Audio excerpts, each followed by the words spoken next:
ก้นเฮาไตเฮาในทางเด็กใกล้ว่าใกล้ว่าใกล้ว่าอยู่ใกล้ว่าใกล้ว่าซึ่งหื้อนี่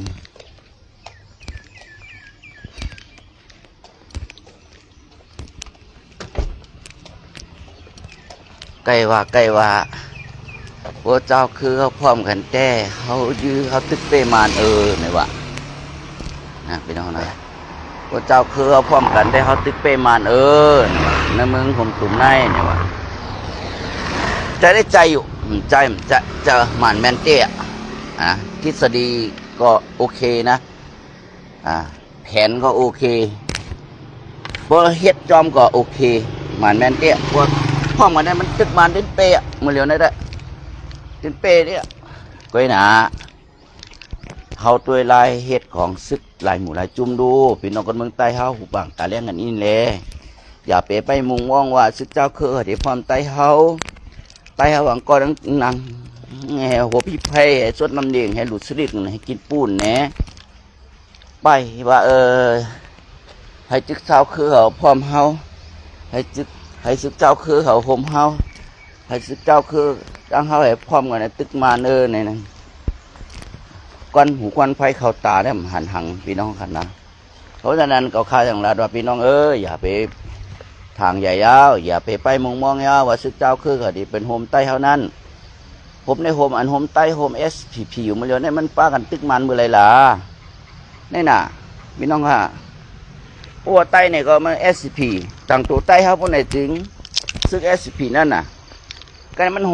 ฮมในจุ่มเจ้าเคยเจ็ดจุ่มมันหลุดตึกมันดีเลยเนี่ยมันก็ไม่รู้มันก็ไม่ตึกรู้นะพี่น้องเนาะนั่นน่ะพี่น้องเขาข่าววันนี้รู้อันเฮ็ดมันเร็วได้นะว่ามาตัวจอมวันไหนจึงเงาลายยามเดี๋ยวในนางควายกูดแหสดน้ำเนงอมปูแหดูดซิลิกันแหจอมเหวโหพี่พื้นพี่พายแหนไปมองลองใต้เขาพร้อมกันไปมองลองศึกเจ้าคือพร้อมกันนั่งใต้เหตุตึกมาเนยเหตุไรเมืองใต้เขาขึ้นเนยเนี่ยกวนไฟเขาตามตัวหันถึงว่าอ๋อไอ้จองศึกเจ้าคือเป็นยื้อมัน3 จุ่มเลยมันยื้อเอาของข้างเผงมันต่อถึงโคเขียวว่าตกใจว่าล่ะเขาอยู่จอม7 จุ่มในเจ้าว่ามันใจพรที่ของเขาเฮ็ดในซึกไรเจ้าเคยได้เฮ็ดนั่นใจพรที่ของจุ่ม FENCC นายมันเป็นบุญตังบุญวางตาจุ่มไผ่จุ่มมันลงหน้าใน SP ได้เจ้าปั๊มพระเจ้าชุมตกใจโดนคอมาเหลียวในตกใจก็พี่น้องเขาบนได้รู้จำตังรับหูรับตาหรือยืดไตอาเจียแจงติ๊กนั่นน่ะพี่น้องครับอย่าไปฝันอย่าไปมุ่งมองว่าจากในก็ก็เปิดเจ้าเคยเป็นอันอื่นใจเขาขาดกระลัดรู้ว่าก็อันอื่นใจเขา6 ปากเต็มได้เป็นต้องใจสร้างปัญหาขึ้นมาถ้าให้ใจเขาโปรเต็มงอโกไรนั่นมันเหลียวในใจเขาเนี่ยมันเหยียบกองกอไว้นั่นคือว่าเดี๋ยวงอกอะไรว่าเดี๋ยวหัวกลมดินจำดินงบดินกว่าตายกว่านั้นเปิ้นมีไว้หมอกกันหน้าหน่อยเป็นทางแผนการเปิ้นนะใจแผนการเรียกอีรอนก็แผนการอื่นเจอเคยไตแผนการอื่นเมืองไตมันเขอื่นม่ามกามมันอื่นมาเขาตั้ง77 ปีก็ไม่ซึกเจ้าเคยอื่นไตเขาแทงหลาย10 ปีไปถ่อมตัวพี่น้องขาในก่อนทำเมื่อนานะให้พี่น้องป่องใจสิกรรมนึกความคอนว่าซึกเจ้าคือหลวงพ่อเหมือน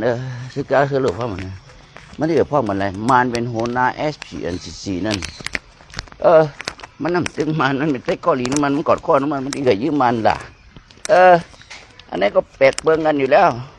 อย่าไปควันไฟเขาตาเต้มหันจึงอีสังมันดียื้อแห้งวางดียื้อมันแห้ง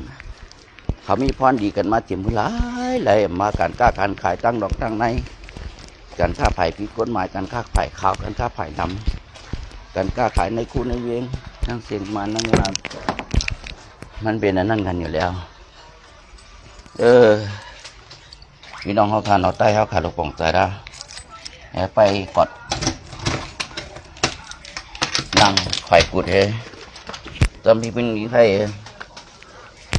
ไปลองพรมโฮมมันว่านั่นเป็นความร้ายลองพรมคือได้เป็นฮิตเป็นพอไปนั่นดีๆแต่ก็ไล่โฮมต่างเจอต่างคือนั่นจ้าเท่า ได้อะไรโฮมก็เป็นต่างตื้อต่างคือต่างจัดตรงกว่านั้นน่ะพี่น้องครับอะไรแต่เพื่อนมันไรลองทางห่างไปนี่กะอยู่จอมเพื่อนอะไรอยู่จอมเพื่อนอยู่จอมเครืออะไรก็เป็นเครือนั้นเฮ็ดจอมเครือนั้นเฮ็ดจอมบ่อตานั้นเฮ็ดจอมปักเปิงที่การจุ่มนั่นลงกว่าจุ่มปลองมาก็อุปเปิงเฮ็ดจอมที่การจุ่มปลองกลางจุ่มเกากลางมาก็เลยเฮ็ดจอมปักเปิงจุ่มปลองเกากลางจุ่มมาก็เลยเฮ็ดจอมปักเปิงของว่านั่นน่ะอันใดได้เขาค่ะตัวดีได้พี่น้องนะตัวดีค่ะนะเพราะค่ะที่ขานั่งไข่กุดแหแอมเข้มสดน้ำเน่งดุดสได้กินปุ่นจอมยืนไฟไปมุงมองสารมื่นแหไปอุบกันไปมุงมองให้เจ้าคือพร้อมกันยืมมาเนี่ยจะได้แต่งเป้ได้ไว้ยืมมาเตรียมกับเปิ้ลเพชรปันไตเขารู้มาเหลียวในขันนั้นนะเปิ้ลเฮ็ดปันไตเขาเมื่อไรตอนหลังไตเขาหนังกันขึ้นน้ำเฮ็ดปันเขาเหมือนซื้อโคเขียวเฮ็ดปันปุ่นดาไตเขาคืนเขาเดี๋ยวเอาโก้ต่างตื้อต่างคือมาให้ปันเขาขนาดเตื้อคือเขากล้วยน้ำเฮ็ดปันเขาไรพี่น้องห้ามเฮ็ดปันเขาเหมือนซื้อโคเขียวนั่นนะพี่น้องกำลังไตกับกันนะก็นายครับไม่สูงก็ให้พี่น้องคนก็เกี่ยวข้าวข่าว